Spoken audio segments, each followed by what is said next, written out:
우리 사안은 우리 의뢰인이 아파트를 소유하고 있는데요. 상대방이 그걸 나눠야 된다라고 해서 이혼 후 재산 분할을 청구했지만 우리 의뢰인인 상대방 입장에서 청구를 각하시키면서 의뢰인 재산을 전부 지켜드린 사안입니다. 우리 의뢰인분의 말씀에 의하면 그래요. 그 이혼할 때 재산 분할 합의서라고 해서 명확히 쓰지는 못했대요. 그거를 원래는 이제 도움을 구해서 명확하게 합의서를 쓰시거나 아니면 이게 추후에 이렇게 분쟁의 여지가 있으니까 아예 조정 이혼을 활용해서 이혼, 재산 분할, 뭐 양육권 등을 확정 판결과 동일한 효력으로 명확하게 받아두면 그걸 갖고 다시 소송하는 사람은 이제 없다고 보셔도 되는데요. 그런데 이걸 합의서라도 써놓으면 그래도 최소한의 안전장치라는 거예요. 근데 우리 사안은 명확한 합의서가 없대요. 그래서 우리 의뢰인분이 많은 걱정을 안고 오셨어요. 아이도 키워야 되고 이 아파트를 이제 의뢰인분이 갖기로 했는데 이제 와서 재산분할 다시 하자고 한다. 이거 어떻게 해야 되냐? 내가 합의서를 그때 썼어야 됐는데 그걸 써야 된다고 하더라고요. 이런 말씀을 이제 하시더라고요. 그래서 우리가 사실관계를 찬찬히 보니까 이분들이 말로나마 합의가 있었던 거는 맞고 이거에 해당하는 일부 녹음 파일, 일부 각서는 있는데 그 뭐 내용이 아주 명확하진 않지만 이 정도면 재산분할 합의가 있었다고 주장을 해서 상대방의 재산분할 청구를 기각도 아닌 각하, 형식적으로 이건 해서는 안 되는 소송이다 라는 주장을 주로 해보기로 방향을 정했습니다. 일단은 판례의 법리는 이렇거든요. 우리가 합의 이혼을 하는 과정에서 협의를 했다. 그리고 그렇게 합의 이혼을 했다. 그러면 그 협의가 유효하기 때문에 협의가 되지 않거나 없을 때 하는 그런 이혼 관련 재산분할 청구를 할 수가 없다는 거죠. 만일 그런 경우 재산분할 청구를 한다면 그 청구는 이익이 없어서 부적법 각하이다. 그러니까 통상은 재산분할을 청구를 하면 뭐 10억을 청구했는데 그중에 6억이 인정된다거나 이런 액수를 갖고 다투잖아요.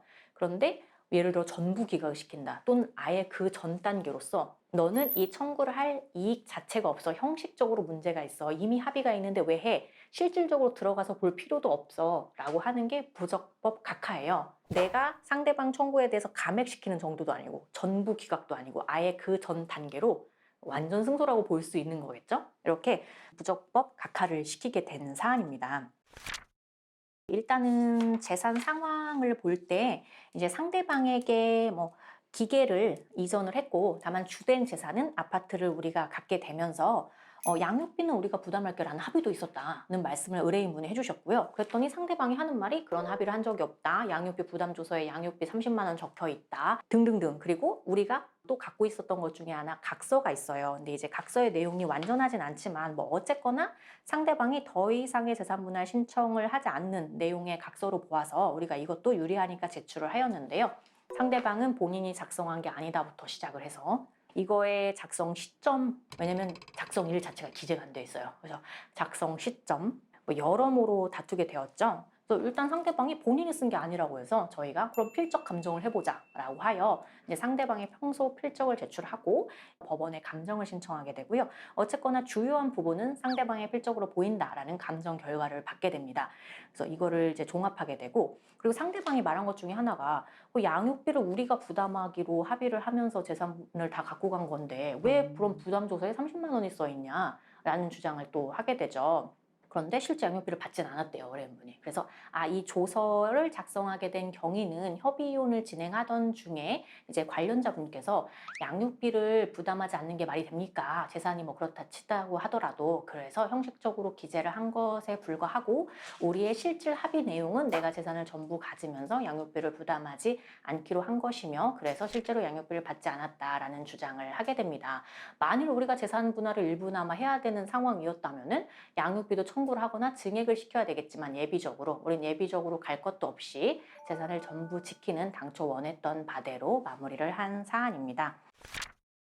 일단은 이혼 후 재산 분할이 되었다면 내가 재산 분할을 청구하는 입장인가 방어하는 입장인가에 따라서 그간에 있었던 사실관계를 면밀히 파악해서 내가 이걸 세부적으로 어떤 걸 부각시키면서 주장을 할 것이며 자료는 어디까지 현출을 할 것인지 이런 것에 대해서 정리가 되셔야 되겠고요. 그래서 만일 아직 협의 이혼을 하는 과정이시라면 추후에 또 분쟁이 돼서 많은 시간과 에너지 내지 비용이 들일 여지를 남기는 그런 추후 후환을 남기기보다는 이혼할 당시에 명확하게 마무리하는 것이 중요하다는 것을 한 번 더 의뢰인 입장에서 생각하게 됩니다. 그래서 협의 이혼을 할 때 오시게 되면 아까 말씀드린 대로 최소한 합의서를 명확하게 써서 안전장치를 마련해 두시거나 또는 다른 뭐 조정이혼 절차를 활용하신다거나 이러한 방법에 대해서도 조언을 들으시기를 권해드립니다.